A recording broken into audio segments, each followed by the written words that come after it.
Well.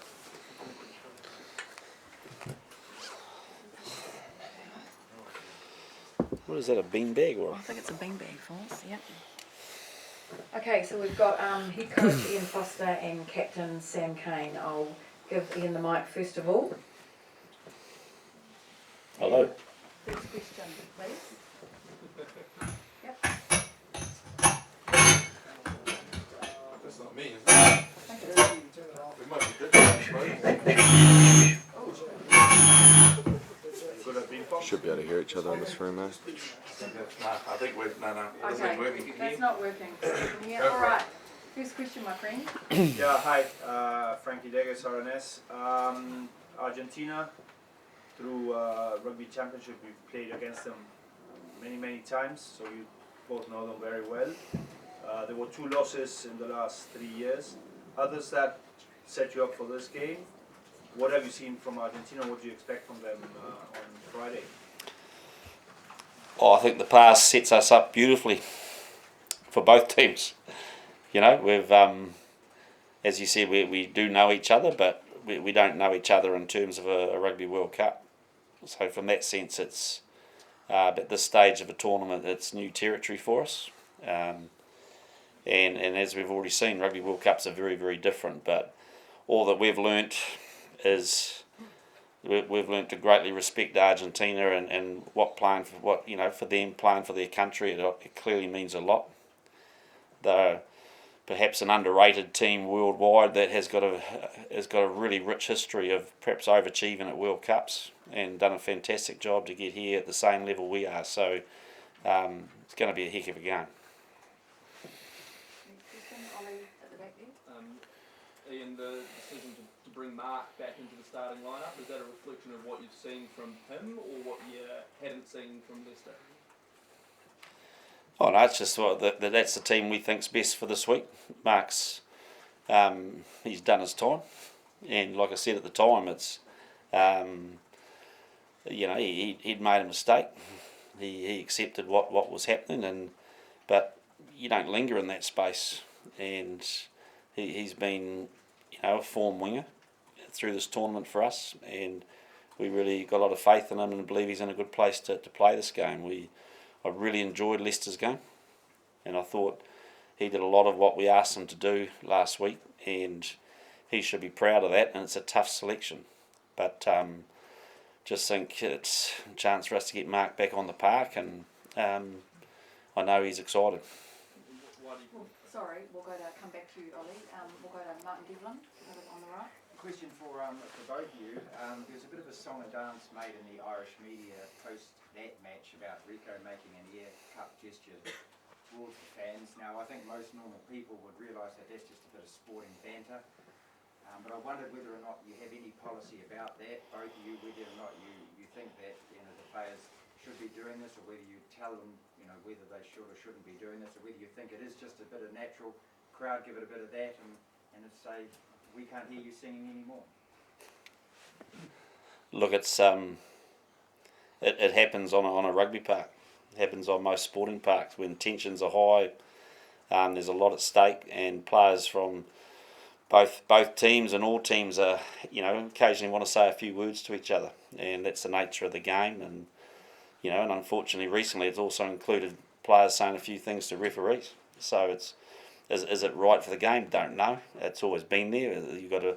It's highly competitive, and you don't hear a lot of players complaining about it. Sam? Oh, sorry, mate. Yeah, I think it's also a little bit of different players and different people's personalities and emotions coming out in those moments. So look, when you're out there, I think it doesn't matter sometimes what level of sport. There's always people who have different tactics, and their emotions can run high, and words are said, but it's always just left out there. Okay, in front of you, Luciano. Okay.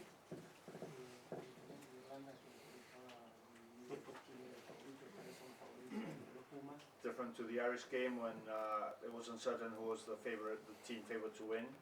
It's not the same case for Friday. How do you feel going into the game? Knowledge as a team to win, and how do you think and where will los Pumas make it difficult for you guys, captain and coach? Firstly, you've never heard us say we're favourites, so that's your language. If that is indeed your language, we're in a World Cup semi-final. We know that these games are do or die. They're finals, and whoever's got to this stage has done that because they've beat some really good teams and played really, really well, and that's how we're treating this game.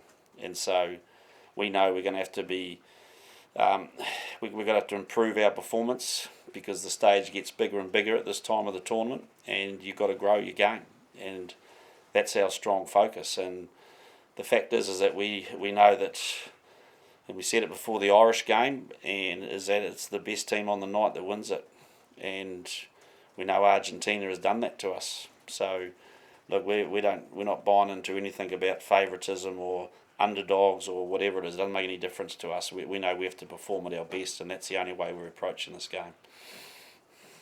Yeah, I probably don't really have too much to add to that. Okay, we'll That's go. the first time he's listened to me for a while. Oh, yeah, sorry, could you just introduce yourselves? Sure. Gabriel Clark, ITV.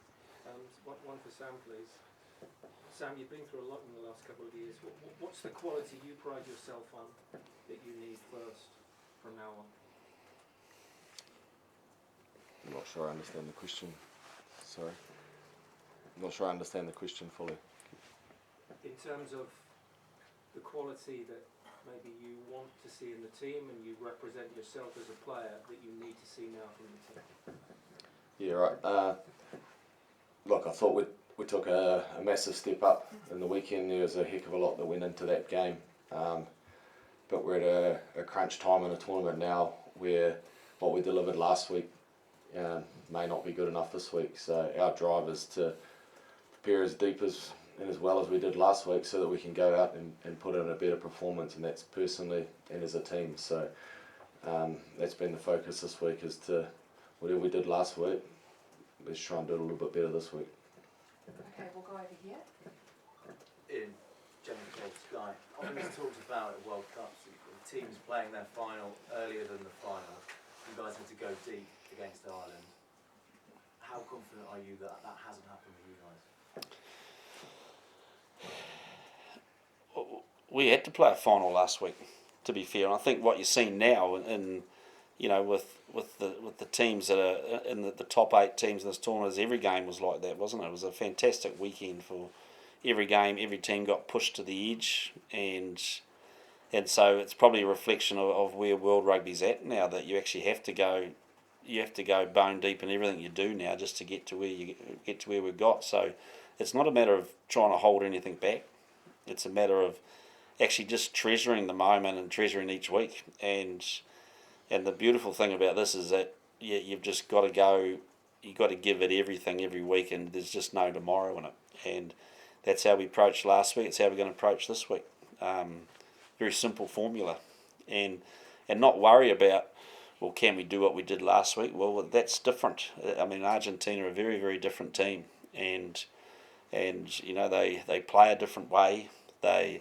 And we've got massive respect for them. We know the breakdown's going to be exactly the sort of battle that we had against them the last 2 or 3 years. That's tough. They've got some backs that really want to play and open you up, and we've just got to be at our best. And so we just like to keep things really simple, not worrying about can we do it again, but just can we meet this challenge this week at the standards we want to, and that's our approach. Okay, we'll go to James McConey. Fozzie, just over here. Hey, just what are the reasons behind the other changes you've made to the team, and were you tempted to tinker a bit more with the side? Look, selection's always tough, and again the balance of continuity, combinations, and at this stage of the tournament, you know, where there's kind of no tomorrow. And so for us, we've basically effectively trusted the combinations we had last week. We've switched obviously Sam and Brodie around. I think we've said it, we've got a lot of faith in all four of our locks, but particularly those three, you know, are very, very experienced, and we just feel that having Sam start, bring a little bit of extra energy into that pack early. We've got Brodie coming off the bench. Samasoni in for Colsey is a very similar story. You know, I think that got a lot of faith in all three of our hookers. I thought Colsey did a great job with, you know, holding the composure of the team in the last part. Sonny's gonna, you know, he's got a lot of pent up energy and he's ready to go. So we're just using a little bit of the energy of the squad at this stage because we feel we can without compromising the group. And like I said earlier, Mark's proven himself for us this tournament, and we believe it's right to put him in. So keep the changes to a minimum, but I think they're important. Okay, we'll go just you two. Okay, Joe Porter. So, Sam, what gives you, given your experience in 2019, what gives you confidence the team has come down from the higher line and mentally refocused for this week? Look, we probably won't know for sure until we get to the game, to be honest.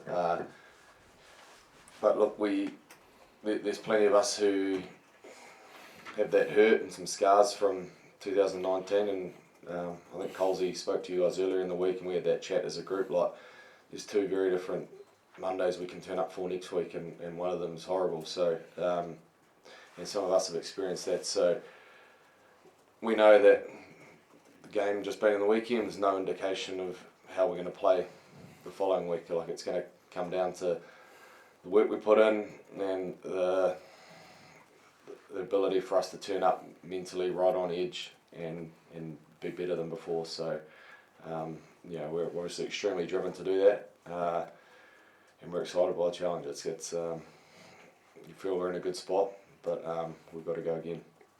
Okay, down the front here. Adnan Mohammed Gallo. Just you guys play Argentina, South Africa, and Australia regularly in the rugby championship. There were rugby pundits who said that South Africa, I know you're playing Argentina this week, you said South Africa play a boiling style of rugby. I would just like your thoughts on that, please. About South Africa playing boring type of rugby. So I don't believe that. Okay, Sav, the back So, there. Andrew Saville. Are we clear with that? I just want to make sure I'm not. Can you just expand on that, because what do you think of this style? Look how many points they scored in the weekend. Well, they're playing brilliant rugby. So, but again, that's another conversation right now. So, like I said, it's without being rude, I'm thinking about Argentina.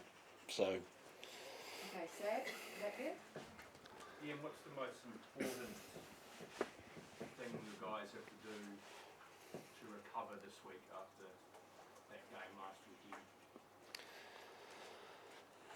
Oh, look, recoveries, there's a number of things. You've got to recover physically, and that's always critical at this time of year. It's the mental recovery, so how you switch off and come down from that high. But I think the best way to recover is to refocus really quickly on what the next challenge is, and not to listen too much to any praises you're getting as a group for a performance, not to go down that path, not to get sort of softened because everyone's patting you on the back saying you played well, and it's not a good place to be as a team. And so I love the way the team's just sort of buckled down. We've redefined the challenge for us as a group. We're not satisfied with where we're at now, and when you're clear about your goal for the week, it actually the recovery comes along pretty quickly, because you know that, if we're not right on Friday night at Stade de France, then it's going to be a sad old night, and we don't want it to be like that. So we've worked hard. We've got amazing support from our country behind us, and it's been phenomenal, the amount of messages and everything that's gone on behind the scenes. We know we're playing for a country and a fan base, and we want to do them proud. So we're really clear, and we know there's no excuses on Friday night for lack of recovery. It's all about treating this occasion with the respect that it deserves.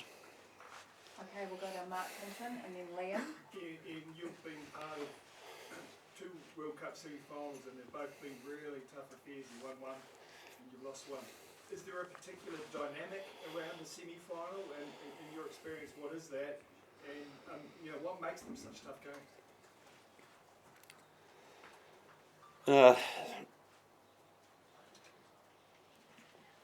Well, the best dynamic is winning. There's no doubt about that. Look, it's tense simply. Well, I think it's at a basic level, Mark. It's tense because of the quality of the opposition.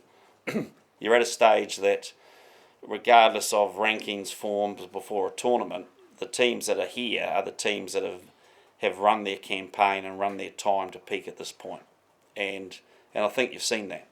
So. And we've seen that in Argentina. You know, they've been under the radar a little bit, but boy, they've played some good rugby, and they showed a lot of tenacity. I thought last week against Wales under a bit of scoreboard pressure and came back and played well. So, yeah, first and foremost, it's easy to get focused because of who you're playing, and I guess the second thing is just the enormity of it. You know, you know that there's a bit at stake.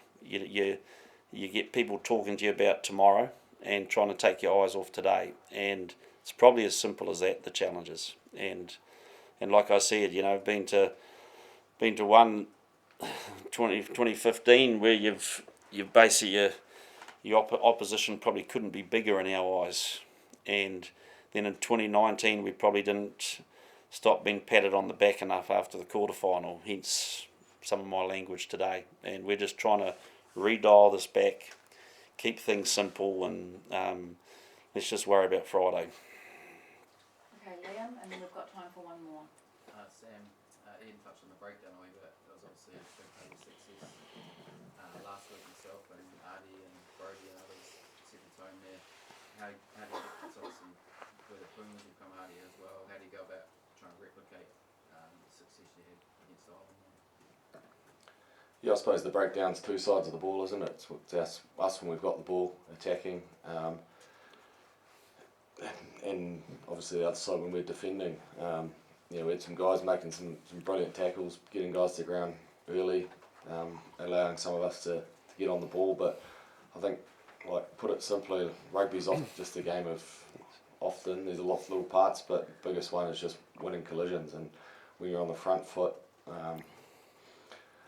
winning those collisions, it makes things that much easier. So look, we've got a forward pack from 1 to 8 that can carry the ball really well, and we've just been working hard on sort of defining that area for us and making it a real strength. And our challenge is to get out there and back it up again, because it's an area that we certainly pride ourselves on these days.